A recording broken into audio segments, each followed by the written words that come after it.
Dmitry Medvedev melakukan kunjungan ke perusahaan riset dan produksi Rusia yang meninjau eksposisi bom presisi tinggi yang telah diproduksi. Rekamannya ramai beredar di media sosial Telegram pada Kamis 24 November 2022. Dapat dilihat pada latar depan bom luncur presisi tinggi UPAB 1500B, K029BE, dan UPAB 500B. K08BE yang sebelumnya digunakan secara terbatas oleh Angkatan Udara Rusia selama operasi militer khusus.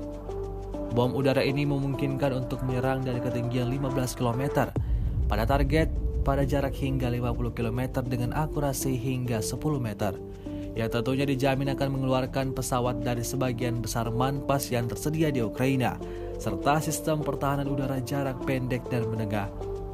Kehadiran alat penghancur semacam itu dalam jumlah yang cukup akan memungkinkan untuk mencapai target dengan akurasi tinggi pada kedalaman operasional yang signifikan di belakang garis kontak tanpa memasuki zona pengoperasian sebagian besar sistem pertahanan udara, sehingga menyelamatkan nyawa pilot dan pesawat. Juga Medvedev diperlihatkan bom udara KAB-250 yang langka. Bom terkoreksi KAB-500S yang sudah terkenal dari operasi di Suriah. Ketinggian jatuh hingga 5 km, akurasi hingga 12 meter ini juga diperlihatkan.